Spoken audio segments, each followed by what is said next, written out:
Get ready. All right, thank you. We will call to order this November 28th, Recording in progress. 22 meeting of the General Forum to order. I apologize about the delay. Had to have a little conference there before we got started.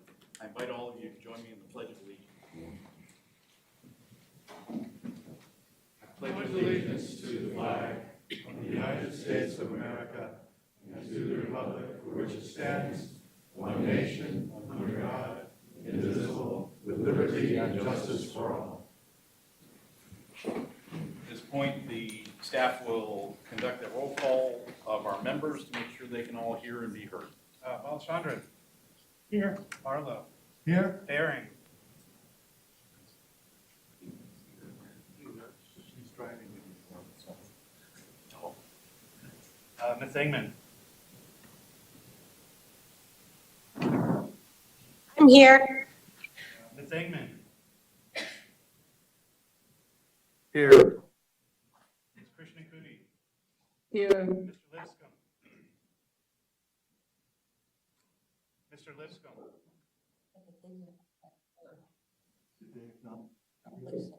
Mr. Marshall. Here. Mr. Bernier. Here. Mr. Best is not here. Mr. Frank. Here. Stilson. Here. Takak. Here. Danini. Here. Gracie Griffin. Here. Stevens. Here. Mr. Eklund. Here. Thompson. Here. Mr. Beck. Ms. Hartle. Here. Hoover. Here. Piper. Here. Mr. Bello. Graham. Here. Hammeister. Here. Hardin. Here. Lord. Here. Wilson. Here. Abrams.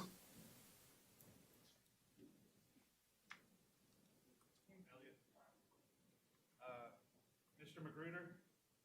Here. Rob. Here. Trevino. Here. And Winter. Here. All right. All municipalities have a quorum. Very good. Excellent. At this point, we'll open it for public comments for anything not on this evening's agenda. Seeing or hearing none. We'll go to introductions. Ms. Danini, you have somebody to introduce to us. I sure do. We're very pleased to welcome Mr. Corey Gracie Griffin to the Ferguson Township Board and here to General Forum. So welcome, Mr. Griffin. Gracie Griffin. Thank you very much. Happy to be here. Welcome, sir. Mr. Norberg. Thank you. I'd like to introduce to you all somebody that many of you are familiar with, but Christy Owens has been our Rec Services Manager for about 2 years now, and is now the interim Parks and Recreation Director. And so I'd like you all to welcome Christy to the meeting. Excellent.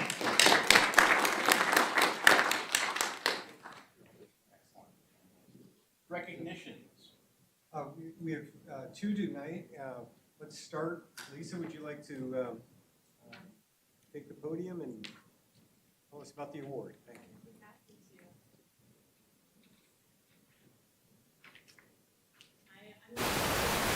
Sound okay? That's Christina.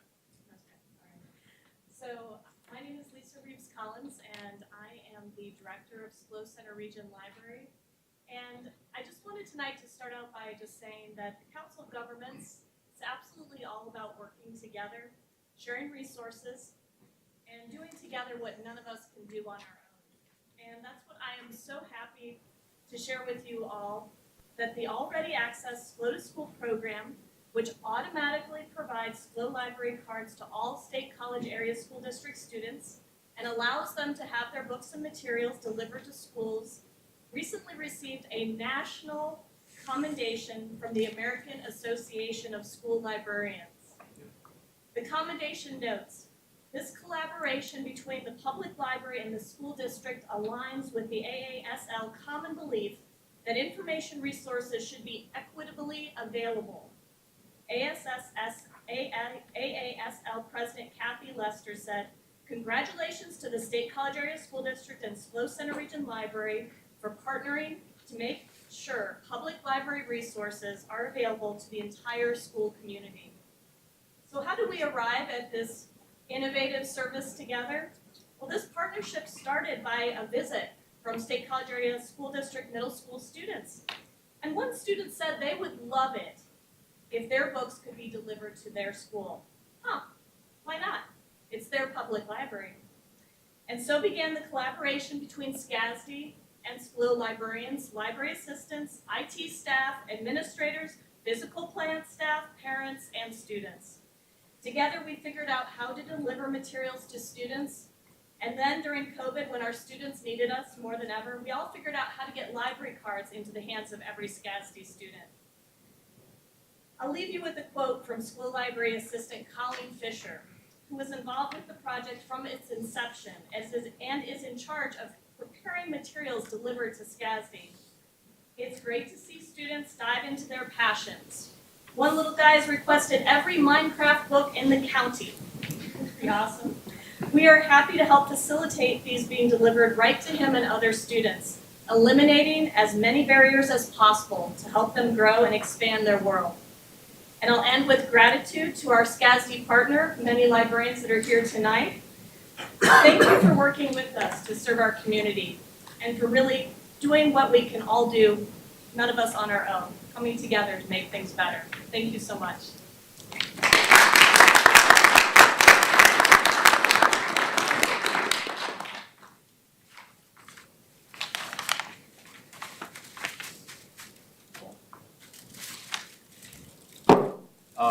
Our other recognition is a bit of bittersweet, but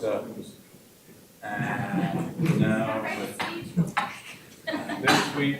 We're losing a friend in College Township and the General Forum, but making a friend in Harrisburg. Hint, hint, hint. But without further ado, Mr. Takak, we appreciate your service to date. We look forward to your service in the future.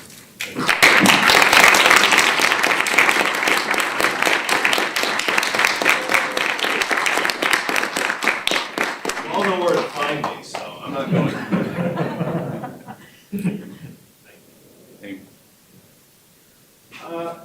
Yeah. This is my final meeting in some ways, but not in others. I'm really looking forward to continuing to work with everyone in the municipalities and here in the Council of Governments. I've said recently that it's an honor to move into this new phase, but I have to say I'm also very honored and thankful for having had the opportunity to serve with everyone in this room. Local government is arguably the most impactful level of government to the everyday lives of people across this region. And I've had the privilege to see that firsthand. I think the Council of Governments is a model for what can and arguably should happen elsewhere across the Commonwealth.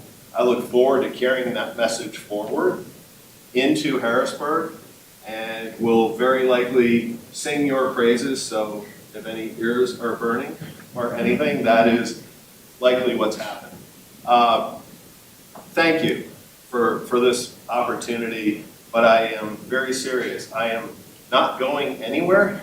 You all do know where to find me, and I look forward to taking on this new role, and I thank you all for your support, and I look forward to your support going forward. So thank you all very much.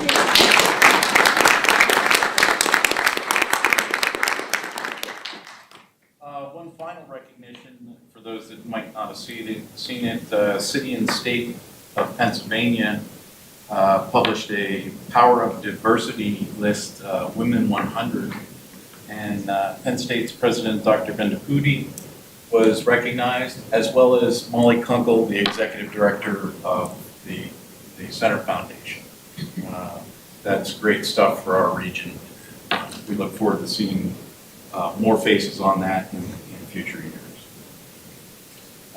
Next item is new agenda items. Does any members have any potential items? Mr. Park. Yes, I would like to remove item 12 from the agenda because of some of the complications regarding it that I became aware of and potential legal issues. I'll second that. We have a motion and a second. I will share that I consulted with the solicitor and he recommended we take such action. So, any questions on What's going on? as Mr. Barlow had indicated, if there's concerns on something that has been brought to light that could result in a legal matter. And as such, it didn't seem appropriate until it was fully explored. Okay. Any other questions?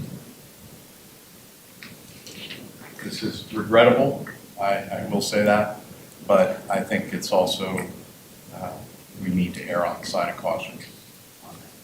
So without further ado, we'll take a voice vote on this. All those in favor, please say aye. Aye. All those opposed, please say no. Motion carries. As such, agenda item 12 has been removed from this evening's agenda. The other side of that is, please anticipate a December meeting of some sort. Everybody can bring Christmas presents. Okay, continuing on, consent agenda.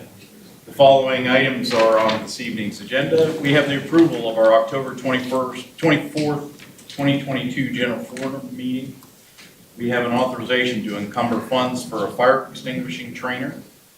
We have a purchase order reallocation and authorization to encumber funds for General Forum Room audiovisual project. And that consists of the three items for this evening's agenda. Does anybody wish any of those items pulled? Not seeing nor hearing any, I would accept the motion to approve the consent agenda. So moved. I have a motion. Do I have a second? Second. We have a second. Any further discussion? All those in favor, please say aye. Aye. All those opposed, please say no. Motion carries. Continuing on, resolution 2022-5, a resolution of commendation and appreciation for Steve Bear on his retirement. Bring that up.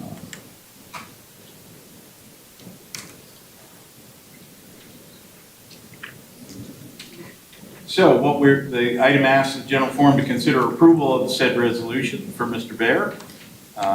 Steve began his fire service career as a volunteer firefighter in suburban Harrisburg in 1975. And on February 5th, 2007, ended his industrial career and began his tenure as the fire director with the Center Region Council of Governments. Steve will retire from the COG on December 31st, 2022. As such, we put forward a resolution for commendation and appreciation for Steve Bear on his retirement after 16 years of service to the Center Region Council of Governments. Whereas Steve began his, I think I said this, began his career as a volunteer firefighter in suburban Harrisburg in 1975, and on February 5th, 2007, ended his industrial career, began his tenure as a fire director with the Center Region Council of Governments. And whereas in this role, Steve was responsible for the Center Region Fire Protection Program, the Center Region Fire Marshal's Office, Center Region Emergency Management, and the Center Region Hazmat Team. And whereas during his tenure at the Center Region Council of Governments, Steve provided regional fire protection program oversight, which provides primary protection to 4 municipalities and the University Park campus of the Pennsylvania State University. And whereas Steve has provided management of career personnel and hundreds of Alpha Fire Company volunteers during his tenure, who are asked daily with protecting approximately 93,000 people in an area of 104 square miles. And whereas the Alpha Fire Company responds to approximately 1,200 incidents annually, and whereas Steve has served as a chief officer for 33 of his 47 years in the fire service and has served 4 departments in both New Hampshire and Pennsylvania, and whereas Steve holds bachelor's degree in mechanical engineering and fire administration, and whereas Steve is a designated chief fire officer and has completed the National Fire Academy's Executive Fire Officer program, and whereas Steve has earned the unwavering respect, trust, and dedication of his peers and has mentored countless career fire professionals and volunteers through his professional and personal relationships. And whereas Steve has set the example for others to follow under his tenure, as leadership reflects highly on the professionalism and pride that exists within the Center Region Fire Protection Program, the Alpha Fire Company, and the Fire Services. And whereas Steve has served as a confident and passionate advocate for the Fire Protection Program, its programs, services, staff, and countless volunteers to keep our area first responders and the residents of the Center Region safe. And whereas under Steve's leadership, the Center Region Fire Protection Program has responded to the needs of the community by appointed as a commission member, Senate Resolution 6 representing the President of the Pennsylvania Council of Governments, serving as a board member and as President of the Board of Directors, Pennsylvania Fire and Emergency Services Institute, serves as a subject matter expert on effective relationships between local governments and volunteer fire companies throughout Pennsylvania, and is a constant advocate for improving Pennsylvania's fire service, including the education and training program, serving on the Office of State Fire Commissioner Fire Service Advisory Board.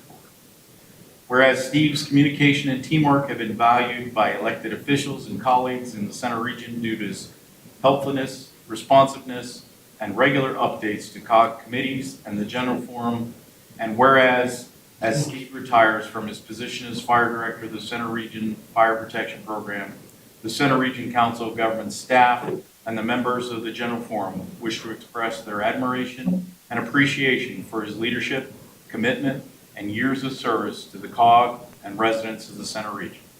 Now therefore be it resolved that the General Forum of the Center Region Council of Governments honors, thanks, and commends Steve for his 16 years of service in protecting those individuals that visit, work, and live in the Center Region.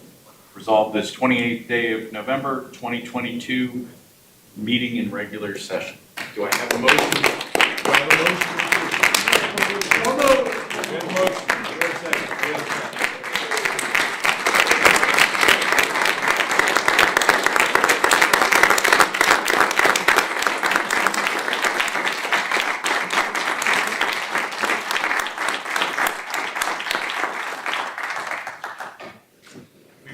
Question and then force Steve to speak. All those in favor, please say aye. Aye. All those opposed, please say no. Motion carries. Mr. Bear. Well, I'll be brief. There's enough stuff in there for 2 Jeopardy categories. Thank you very much. I would just like to say that it has been an absolute pleasure to be here for 16 years, and I just can't thank you enough for having the opportunity back in 2007. I would be remiss if I didn't point out that make it look easy because I have really, really good people around me, both on the paid volunteer staff. I'm really, really pleased that in my seat, the fire department will carry on for another 100 years without me. So thank you again.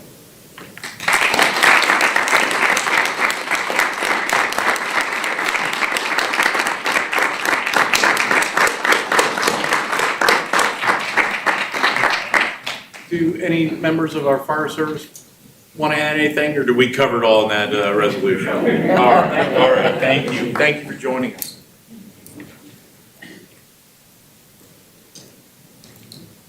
Okay, continuing on. Commitment for planned utility vehicle replacement. Mr. Bear, you're not out of here yet.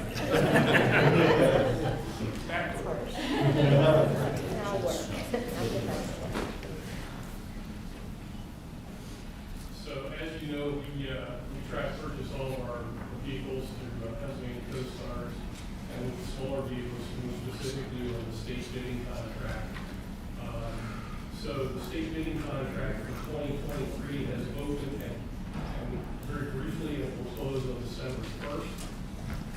And then if it goes the same route as last year, the next time we'll be able to order on state contract will be at some point in 2024, or possibly maybe the very end of 2023. But what we are asking is, this is a planned purchase in the CIP. We're replacing a 2005 pickup truck with hopefully a new pickup truck. And we are, in order to take advantage of the state contract pricing, which saves us $5,700, we have to make this commitment now, even though this is a budgeted item for 2023. So what we're asking is, please give us the permission to make the commitment now, save the money. No money will be expended until the thing's delivered in 2023. So it's no financial impact, but we are encumbering funds that technically we're not authorized to spend yet. Questions for Steve? If someone's comfortable, I would accept the motion as suggested in our agenda. So We need a different second. Second by Laura. Very good, thank you. We have a motion and a second. Any further discussion?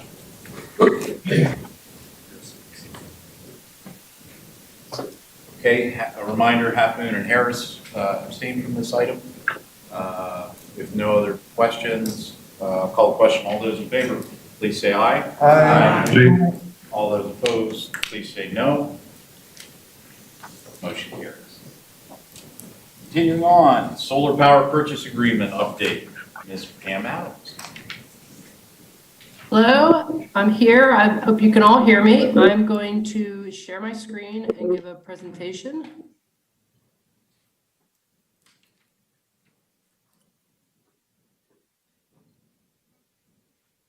So can somebody just confirm that they can see my PowerPoint presentation?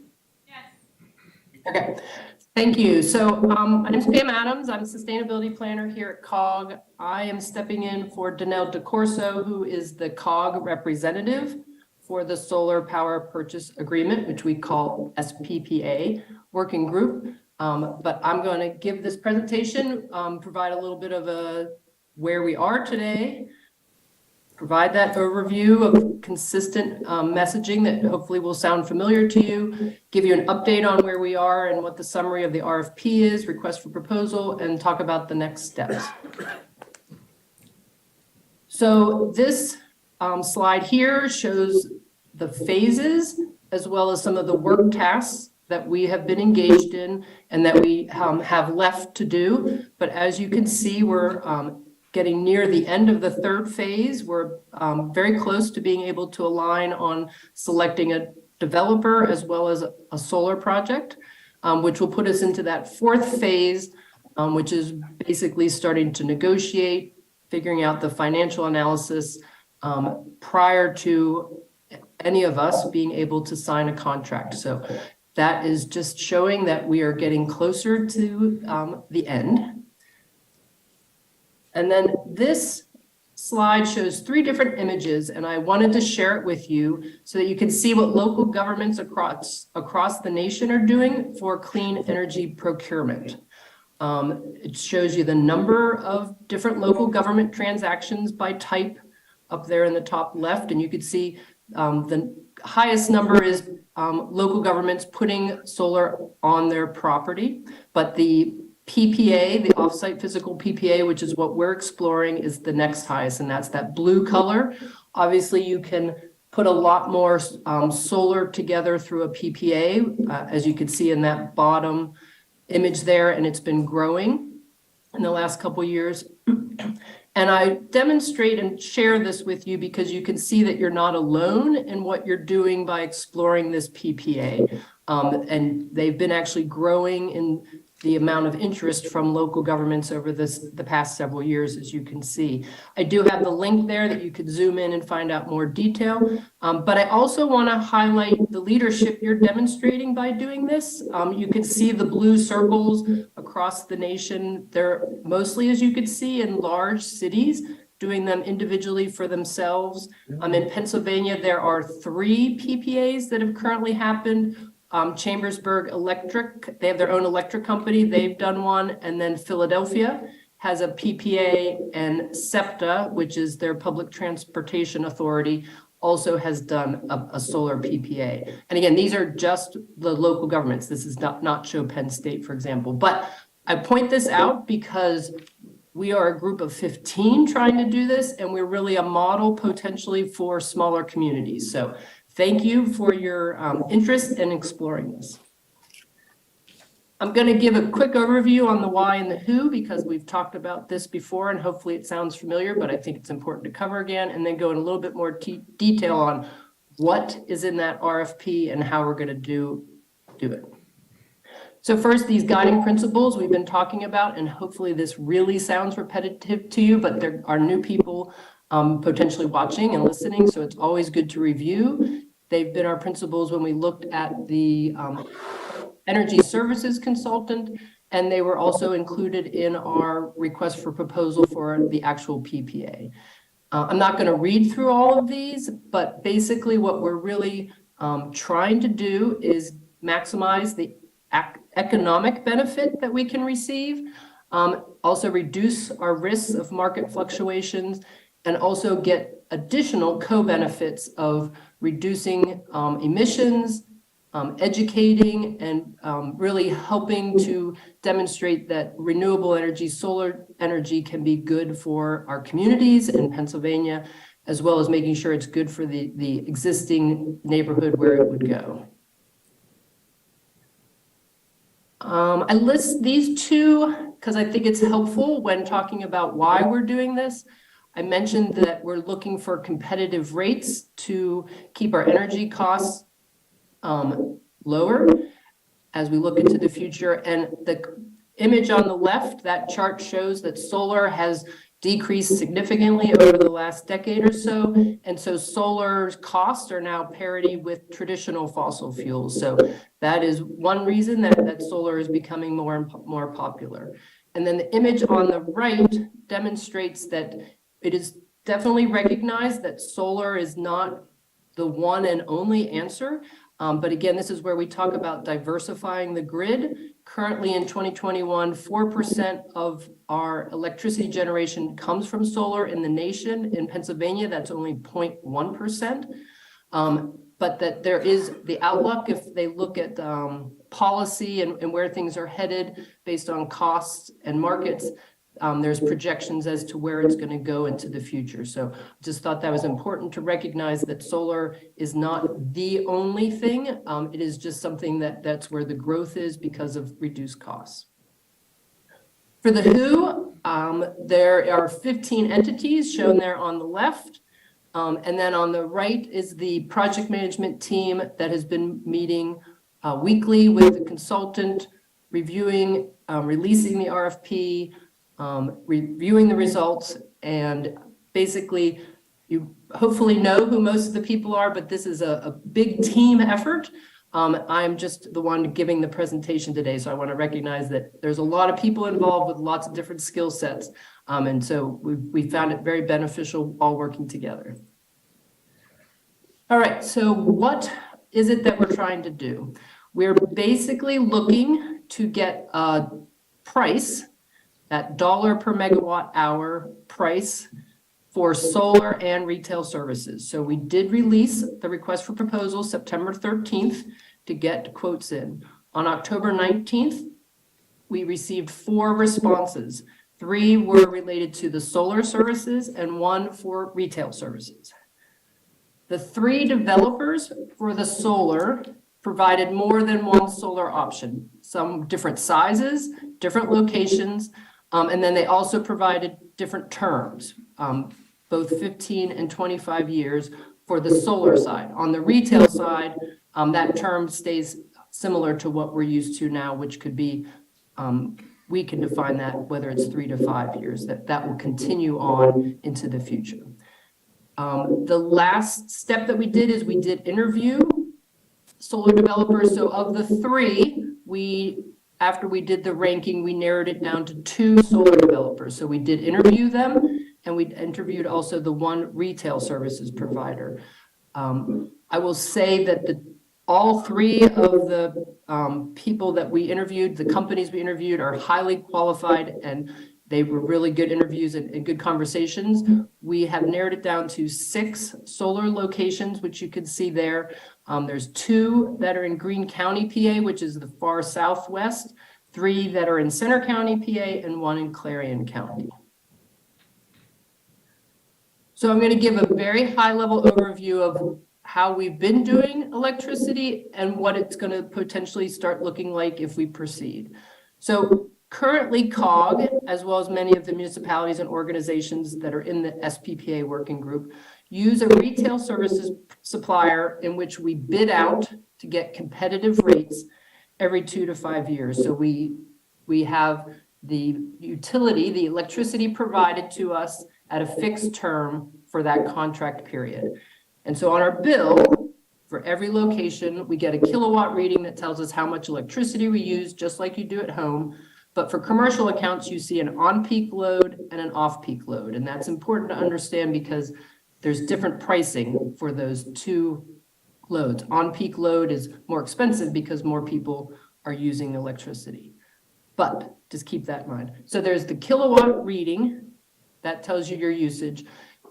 But what we see is that energy supply cost, that price is fixed. So we know what our rates are for that 2 to 3 year time period. We also pay a distribution charge from West Penn Power. And then there are some other fees on there, such as maintenance and service support. So that is what our bill looks like. It's probably similar for Ferguson Township, Harris Township.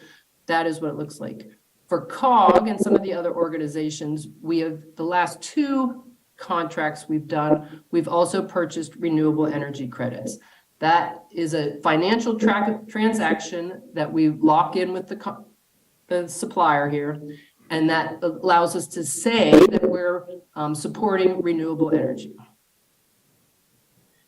In the future, what it's going to do is that we are now, if we proceed, we'll have a solar installation off-site, not on our site, and we will determine a quantity, a certain amount, and we will have a fixed price for 15 to 25 years. So that amount will be fixed, and we have to decide, each entity will have to decide what amount they're participating in. And then there's going to be an amount that will be coming from the traditional utility, just like we currently do, and that's going to be at market rate. So for the renewable piece, that question mark is up there because we're trying to determine who will have the best rate and best project for us. We will still be working with the retail services supplier. That's why that question mark is there, so that they can help manage our solar project and our traditional utility amount coming in.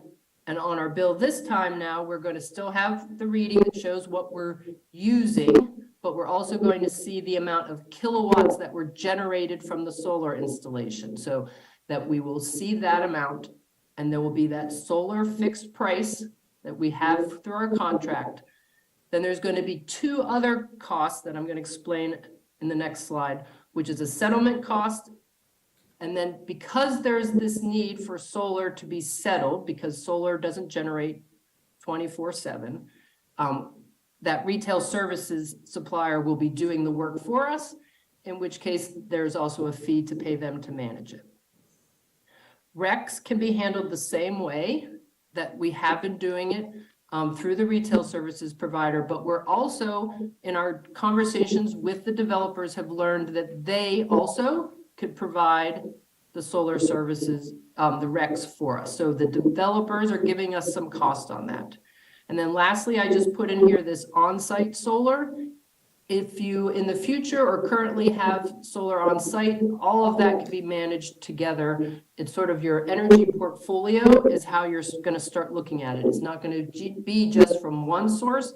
It can be from a multiple of sources.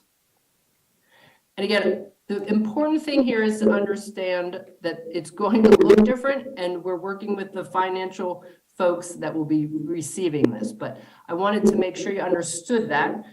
Because solar is different. And as you all know, we have sun in the morning and more sun in the winter or in the summer than in the winter. So there's always going to be a mismatch. We can't say exactly how much that solar is going to generate because it depends on how sunny it is on the day. So every hour, and this is the same for grid electricity and solar, every hour on the day, there's different prices and different needs. I'm not going to get into any more detail.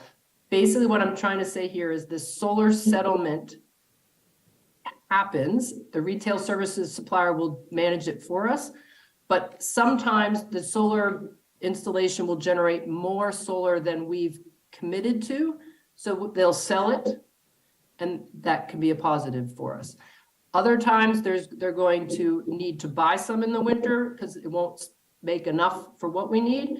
And then they will buy some grid electricity for us. So it is a little bit of a managing of this mismatch, which is very common. It's done, Penn State does it, all of these PPAs do it. And the retail services supplier has experience in doing that, and we're working on reducing and minimizing any risks associated with that.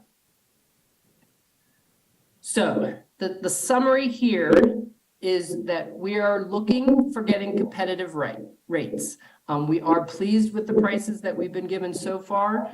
I'm not sharing them with you yet because we're still negotiating through the interviews. We've talked about some other ways that we want them to go back and see if they can continue to reduce those costs.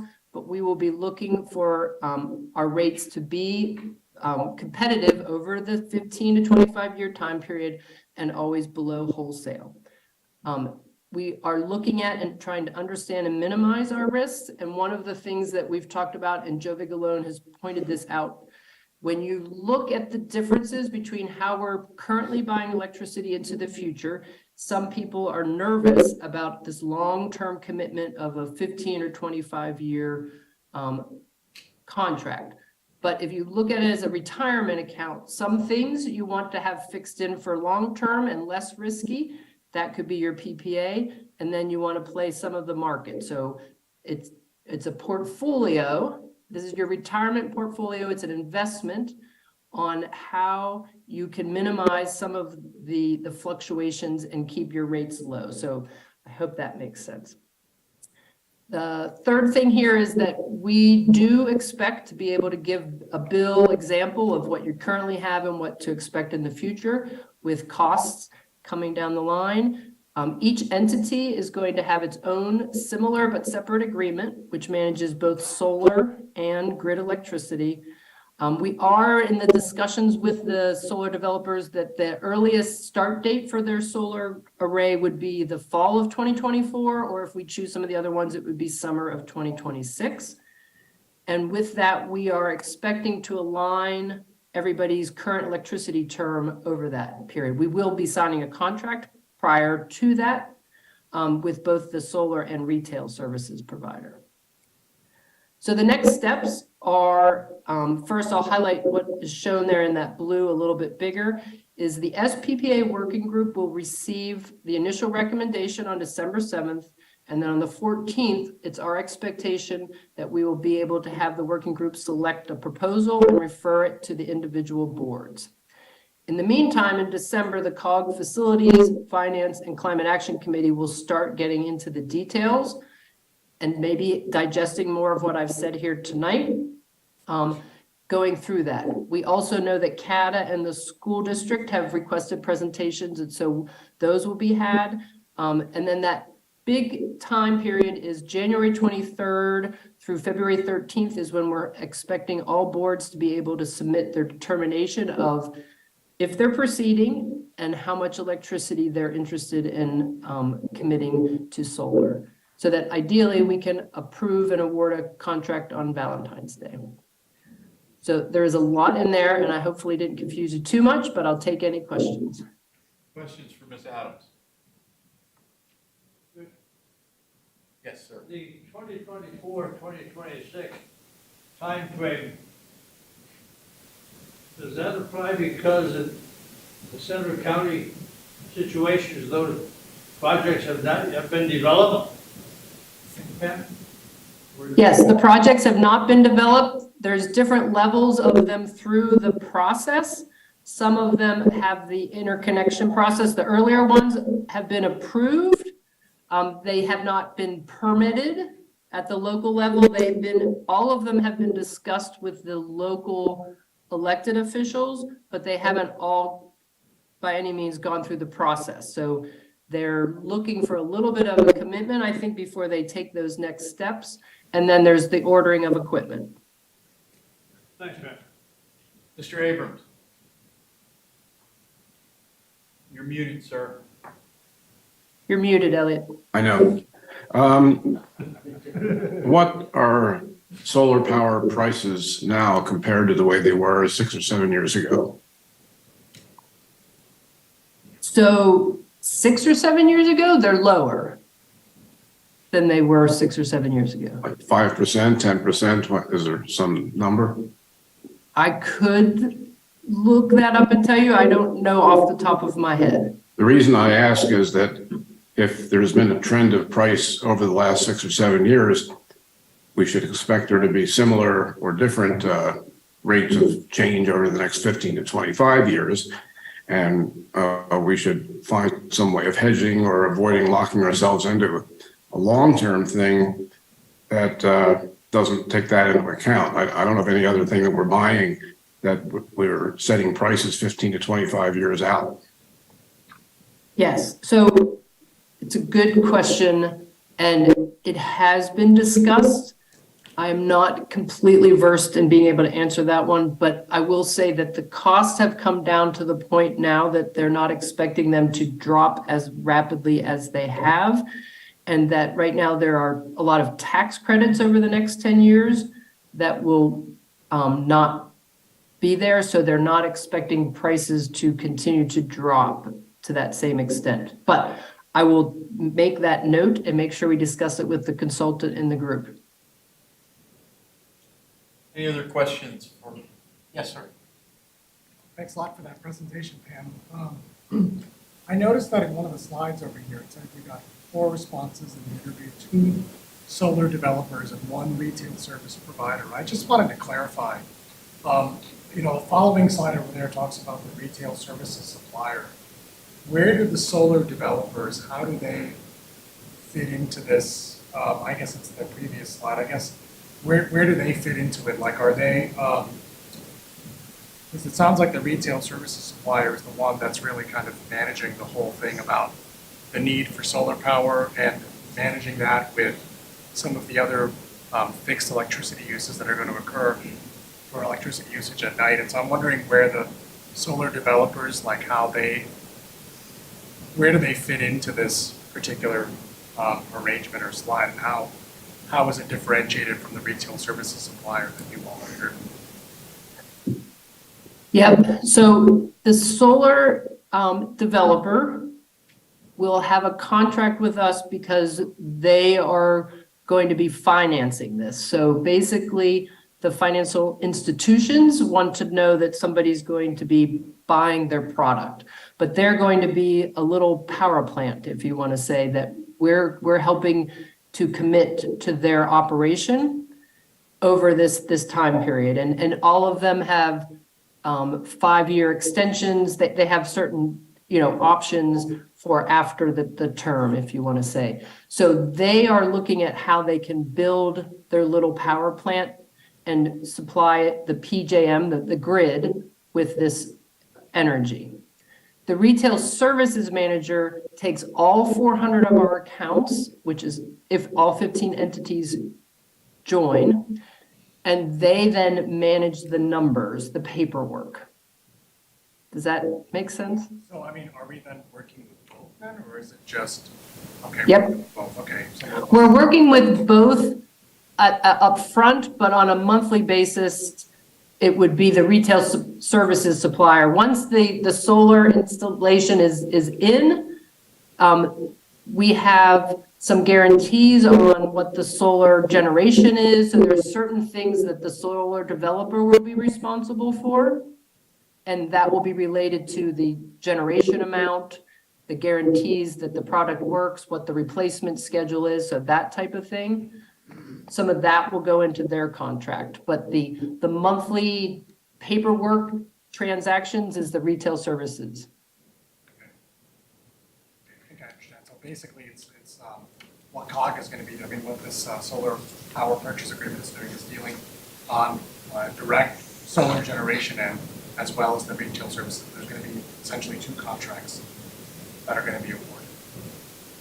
Correct. Correct. Mr. Marshall. Yeah, once this is done, who is going to monitor, look at this, and keep on top of this, because it's very complicated. It's hard to follow. And it's not gonna get simpler. Correct. It won't get simpler, but there is a process. And so the project management team and the working group, we did have the initial discussions on what the maintenance of this looks like. And we have different options, one of which is to pay a fee for a consultant to be able to do this evaluation on a regular basis. And so that's the next thing that we're starting to explore.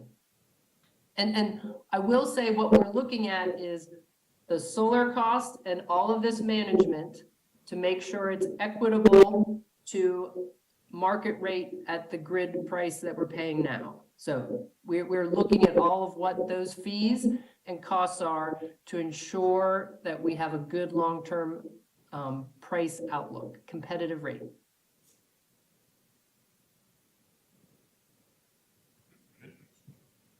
Until the next time. Any other questions for Pam? Yes, please. Thank you, Chair. Thank you, Pam. My question relates to, I guess, the project itself. I think at one point you were talking about two different possibilities. One would be already an existing solar array, and then the other, which seems like we're kind of on track for the other, if I understand correctly, which is building a solar array. Could you talk a little bit about what entity is accepting the risk on a project such as that beginning in this time period? How are materials prices locked in? Who pays for change orders? Who agrees to project increases? Are those then financed through a kilowatt pricing contract? How does that work? Thanks. Yep. So the solar developer, we've had some of those discussions, and with the two developers, they're both at different phases. And so the consultant is asking those questions, and we are trying to determine what that's going to look like. And that has all been discussed. But the solar developer is responsible for those costs, and we are trying to figure out what locked-in prices mean and how that's going to look. One of the developers has material in stock, the other one doesn't. So that is all being evaluated, and it is supposed to, we will be able to have more detailed answers on that, but it is part of our conversation on minimizing that risk so that the price that we say is going to be on and both of them, I will say, have said they feel very confident, and it will go in writing. It's not just the confidence, but that they are confident with their price. They've identified where there are some risks, but based on most of them actually having the product already available, they feel good about that, and we do not want to look over our shoulder and have changes. They said if there was another pandemic or some really crazy thing, that would be so far the only area where they think that there could be changes. So that is my generic answer at this point, but we are exploring that. And how does that then how does that information then inform our decision that we have to make in January, February? Like, how does that impact what our choice may or may not be then? So we're the working group, the project management team is going to be selecting one proposal with the least amount of risk and the best rates. And we're going to explain what these risks were and why we chose this one. So I think we'll have a little bit more information for you. And then we'll explain the reasons why the rate could potentially change. And it shouldn't be that it can, but if there are reasons, we hope to bring that forward as to what it could be. But the solar developer is the one who should be bearing the brunt of it, and will be getting certain guarantees. Thank you, Pam. Thank you, Chair.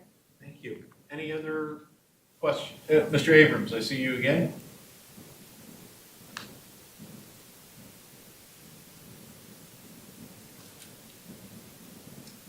You're muted, Mr. Abrams. Yes. I guess one of the components of this, when we talk, for example, we see the massive development of electric cars.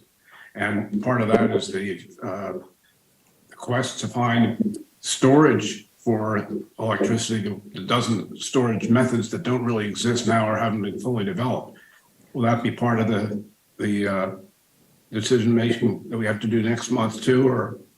And if not, then when are we going to be able to accommodate it? Because it could be the biggest price factor in the future, and we have no idea.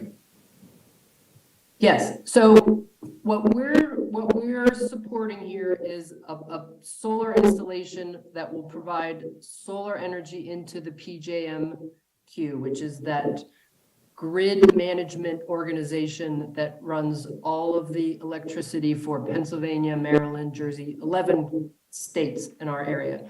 So the PJM is managed by an organization, and they're looking at batteries, they're looking at how to manage solar. So that is where the price of electricity in the future could be increasing, and we will have our price locked in. It is always hard to predict what the future is going to bring, but we do know that batteries and technology are being pursued, but that is not something, we are not producing or generating this electricity. We are just going to have that particular amount of solar that if and when we decide to commit to it, let's say it's 12 megawatts or 20 megawatts, that's going to be reserved for us and the PJM, and that organization allocates it to us. Okay. Any other questions for Ms. Adams? Excellent. Camp, thank you very much. We'll look forward to talking many times in the near future. Yes, you will see me again, I'm sure. Thank you. I'd like to take this opportunity to clear up any confusion on the agenda. If you printed your agenda before this morning, there originally was a emergency management agreement with Penn State that was in the agenda, and that the removal of that caused some shuffling of the agenda. The agenda item 12 that was referenced in the potential new item motion that was approved earlier is with regard to the Whitehall Road Regional Park update and direction. At this point, municipal comments on the 2023 COG summary budget. Mr. Chair. Thank you. Thank you, Mr. Chair. During our meeting a month ago, the General Forum approved a motion to refer the summary budget to Center Region municipalities for review and comments to be referred back to me by November 17th for distribution and consideration by the Finance Committee. Joe or myself visited with each of the municipal councils and boards during the few weeks in between our last meeting and tonight, and answered questions, provided information, and heard feedback. We received comments enclosed in the packet from College Township, Ferguson Township, Harris Township, and the Borough of State College, and those were shared with the Finance Committee and discussed at their meeting on 17th. Following that discussion, the Finance Committee has referred the COG budget to the General Forum for adoption tonight, and there's a motion in your packet. And perhaps if there's any comments from the Chair of the Finance Committee on the discussion, I'll turn it back over to you, sir. Of course, thanks. Needless to say, this year's budget process was a little different than years past, but in typical fashion, we made it through. And we ended up with a budget that hopefully enables all the municipalities to move forward. One of the things that came out of that is a desire to take a long look at how we move through the budget process. That is tentatively scheduled for our December finance meeting. We've made it exceptionally long so that we have the opportunity. We certainly look forward to having the managers and finance directors, along with our, any other members of the general forum that would like to join us. You're welcome. So any questions for staff on the summary budget? Seeing or hearing none, if someone is comfortable making the suggested motion in the agenda package. So moved, Mr. Chair. I have a motion from Patton. Do I have a second? Second? We have a second from the borough. Any further discussion? Mr. Lord? Yeah, so we had these comments by several of our townships. Where's the response to those comments? In other words, for example, I'm just council's, first one, College Township Council supports the exploration of a revenue-based hybrid model for the funding of the COG initiatives. Is that in play? I believe the intent is that that would be part of the December meeting discussion of going forward. Thank you. The majority of the comments were comments regarding the future of how the budget will be developed and managed. There was really only one or two comments that had a potential change to the current 2023 budget, and those were discussed and felt that they were able to be handled potentially through a contingency allocation during the course of 2023 rather than changing the budget before its adoption. Thank you. Thank you. Any other questions or comments? If not, I have a motion and I have a second. We will call the question. All those in favor, please say aye. Aye. Aye. Aye. All those opposed, please say no. Motion carries. COG Building Intermunicipal Agreement Modification. Mr. Norberg. Thank you, Mr. Chair. For the past couple of years, there have been conversations and discussions going on with the Facilities Committee and General Forum regarding modifying the COG lease and or the intermunicipal agreement amongst the owner municipalities for the COG building related to making a decision determining the ownership of the COG building at the end of its lease in May of 2028. In September 2021, the General Forum directed staff to work with the COG solicitor to develop the required documents to effect that ownership transfer. And earlier this spring, we presented those documents to the COG Facilities Committee. Ultimately, those documents were referred to the General Forum during presentations in July.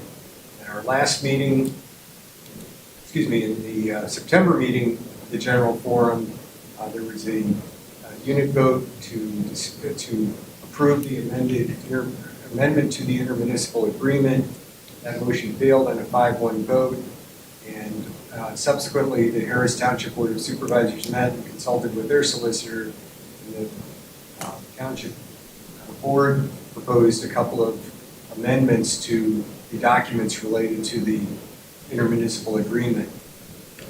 I then consulted with the COG solicitor, and the document that you have before you in the package for consideration tonight is a revised amendment to the intermunicipal agreement with two additional caveats, if you will, that are printed in your agenda as well as in the document shown on page 8 of the revised agenda for item 11. They're listed as item 5 and 6.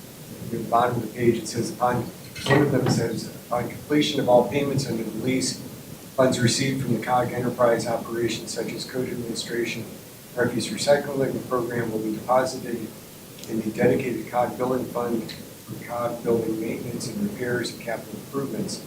Funds so deposited shall offset municipal support as may be determined from time to time by a vote of the General Forum during the annual budget process, unless otherwise directed by the General Forum.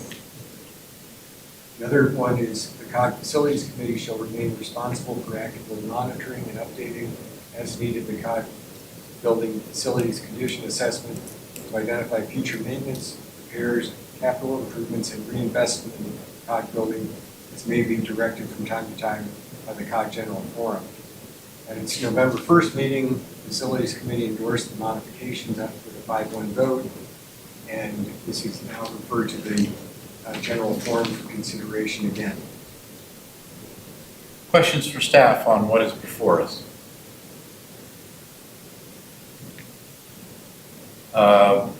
Yes, please.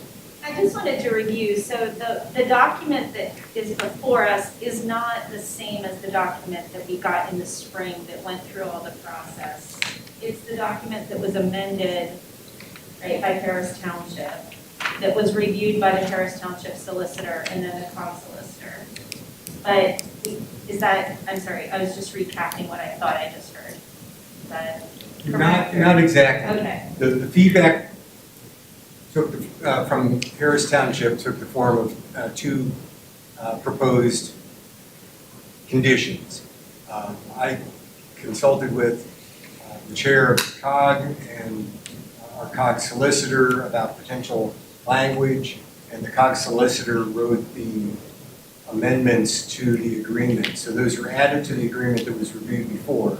So the original language is exactly the same with two new additional paragraphs, the ones that I read that are now item 5 and 6 in the agreement amendment. They're substantially the same in terms of intent, but they're not exactly the same in terms of wording as proposed by Harris Township. I had shared those with all of the municipal managers so that the municipal managers were aware. And the Harris Township manager shared those with the board to make sure that they were comfortable with the changes, they met the intent of their board motion and proposal, and they were comfortable with it, so things moved forward to the facilities committee. I guess what I think maybe would have been more ideal in that situation is that when it was referred back to the Harris Township Board, that it could have been referred to all of the boards for them to each review those changes in their independent meetings.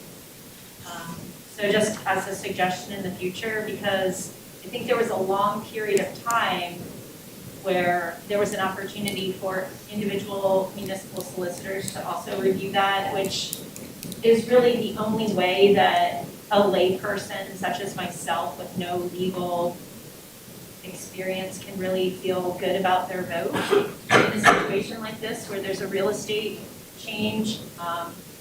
So I guess in the future, I think that it would be a great process that if there is an introduction of a change in language and it's referred to one municipal board, that it be referred to them all, I guess. If that could. I hear what you're saying. It was not, the action was not referred to the Harris board. They took action on their own, and then we put it back through the committee process. So there was approximately a month, 2 months since the last unit vote and a month since the proposal was reviewed by our solicitor and drafted by our solicitor, started at the facilities committee in October. Early November. So we had about 4 weeks from facilities committee to tonight. So if there anything needed to come back to a municipal board, that could have happened based on a reference by one of the members of the facilities committee or the municipal manager. I appreciate that. I'll just add, while I do acknowledge it could have happened, it's difficult to keep track of everything as the chair. So maybe just kind of a suggestion that this has changed and you may want to review it could be a helpful thing for everybody. Because in a 4-week period, we've already got very packed agendas. So if it's something that doesn't have to happen until 2028, it's highly unlikely that I'm going to prioritize that within a 4-week period. So it's just a thank you for the discussion. I appreciate you entertaining that in the future to continue to help us have a good process. So thank you. In general, it's a good policy that if one gets, all get, for sure. And that I think staff would certainly entertain that. In this case, I do believe that the 2 bullets that were added basically memorialized what was understood to have going to be occurred under the previous there's certainly opportunities to do that. But I'm not going to negate the committee process. That's, if we're not going to use that, why do we go to the fund? So we need to make sure that we're using those processes. So, but very good point. Any other questions for staff? So did you have something? I had forwarded a note earlier about the potential of doing this as a voice vote after consulting with the solicitor. The feeling was that it should go through the unit vote process, and as such, I will turn it over to Mr. Binkley. Oh, can we have a motion? I'd like him to go over his unit vote stuff first. Sometimes he gets cheated out of his spiel. This would be a type 1 unit vote where a unanimous vote is required. A quorum of each governing body must be present, combined in-person, remote, in order for a unit to vote, and we have that this evening. Public comment should be provided to the entire general forum before the chair adjourns the general forum meeting for the municipalities to enter their unit groups. And members of the public may observe the unit discussions via conference number that I'll screen share. Once the meeting is recessed by the chair, the meeting recording is stopped and minutes are no longer taken. Individual votes are not recorded. If a request for an individual vote, record is made by a general forum member before recessing for the unit vote. Municipalities will provide individual votes to the recording secretary for inclusion in the meeting minutes. Each board, council chair, president will manage the municipal breakout meeting with the assistance of their municipal manager. Managers will indicate to the executive director once unit voting is complete. The chair will then reconvene the general forum meeting and call for should a second or multiple unit votes be requested, the same procedure will be repeated. Thank you. And just a reminder for the municipalities that have all their members in attendance, you still should be utilizing the 800 numbers because there's the potential of a member of the public seeking to join your meeting through that. Is everybody clear on how we're going to move forward? If so, I would appreciate a motion such as suggested in the agenda package. So moved. Carla? Motion, do I have a second? Second. I have a second. Any further discussion amongst the general forum?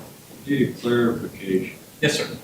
There are 3 members of our board here tonight, and a 5-member board. How many people need to say yes? Well, gosh, it's really convenient. 2 out of 3. He has a 5-member board, he has 3 members present. While he should consult with his solicitor, I think that's But what's the vote necessary is all 3? That's like 3 out of 5. 3 in attendance, all 3 need to vote. Hear that? 3, all 3 need to agree. Okay? Because you need a quorum of your body. And majority. Majority are allowed to. Majority of some form. It's a 5-person board. You need 3 votes in favor. Okay? Wait, easy up. We got a motion, we got a second. Any further discussions of, the general forum members? At this point, we'd open it to any members of the public that wishes to speak to this matter. Okay. At this point, I'm going to recess us into our groups. Please take a corner or the middle. Recording stopped.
Convene in 1 minute. If everybody could find their seats, please.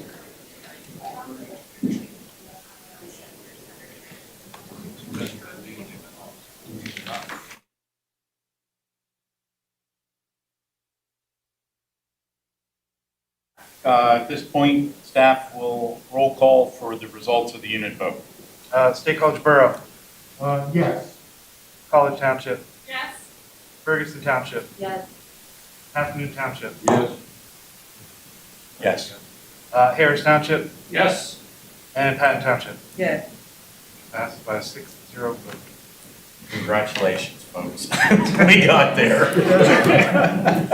On behalf of the Facilities Committee, I think they can start making some more informed decisions for the future of the COG building. Thank you so much.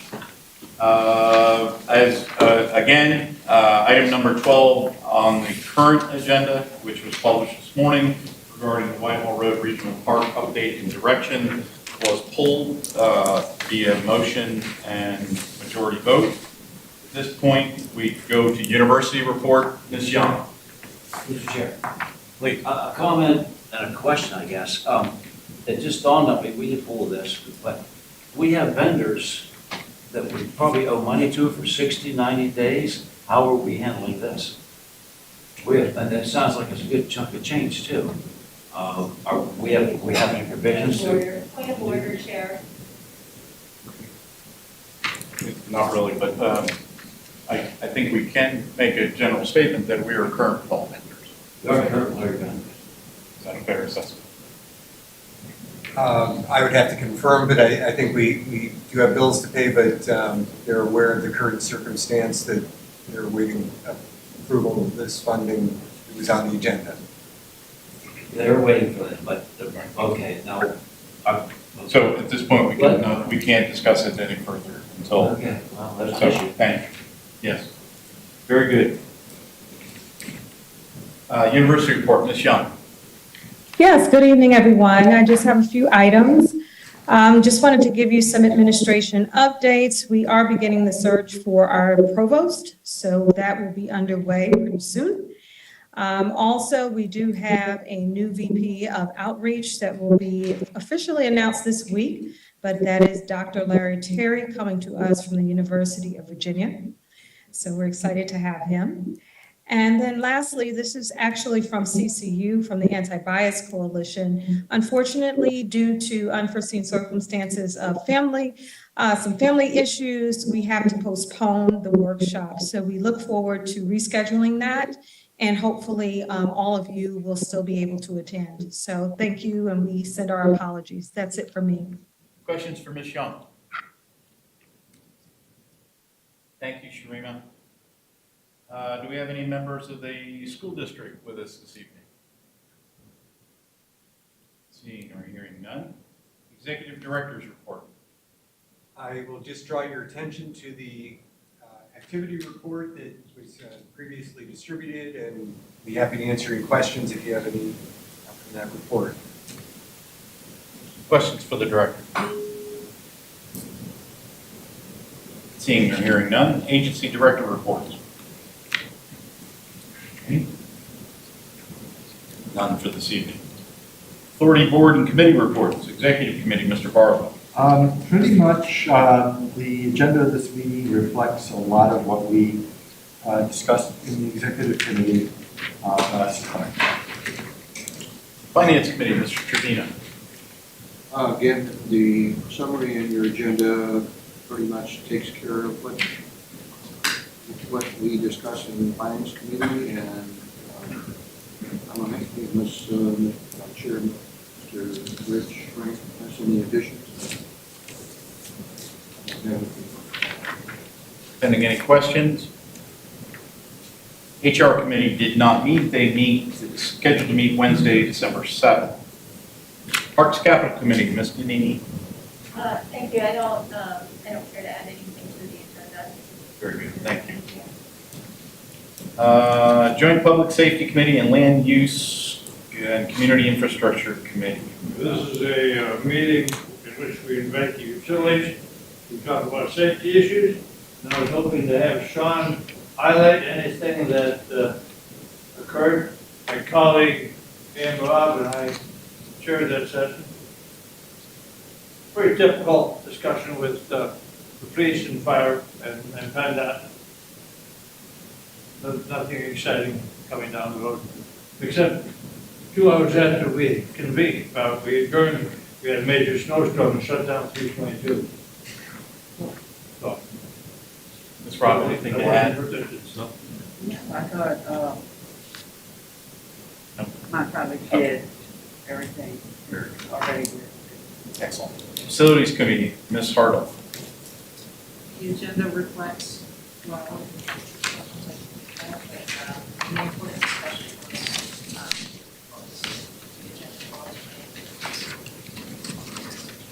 Excellent. Land use again, anything from your November 3rd that you're good? No, we're fine. Very good. Adequate. Thank you. Climate Action and Sustainability Committee, Ms. Whitman.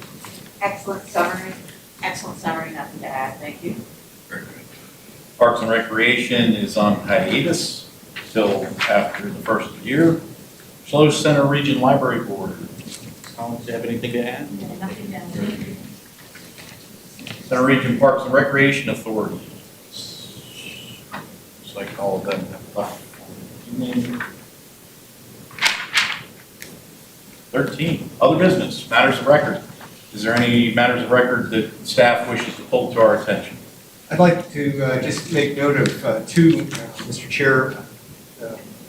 Item B, we're very happy to be celebrating our planner, Mark Vogel's receipt of the Robert B. Donaldson Community Planning Award from the Center County Association of Township Officials. It was presented on October 25th. The award is described in your agenda packet along with a photo from a celebration that took place here in the General Forum Room a couple of weeks ago. We thank the folks from Harris Township for coming to visit in mass and celebrating the pizza, and for Amy for writing the award nomination. Mark does a great job for the Center Region Planning Agency, but especially working regularly and weekly with everything that's going on in Harris Township, along with the Planning Commission there and the Township Board of Supervisors. So, you know, we're very proud of Mark and his accomplishments, and thank you for that honor. The other thing I'd like to draw your attention to is matter of record G. We've talked a few times about the meetings with our new state senators. The Tuesday the 6th has not changed, but the next one on Thursday was moved from Wednesday due to a conflict that came up for the senators. So hopefully you all have marked or changed your calendars. If you were affected by that, we'll look forward to seeing you all next week on Tuesday or Thursday, 6th and 8th. Thank you. Following up on the Center County Association of Township Officials dinner on the 25th, I would be remiss not to acknowledge the award-winning manager of College Township receiving his 25th year award from the CCATO. Again.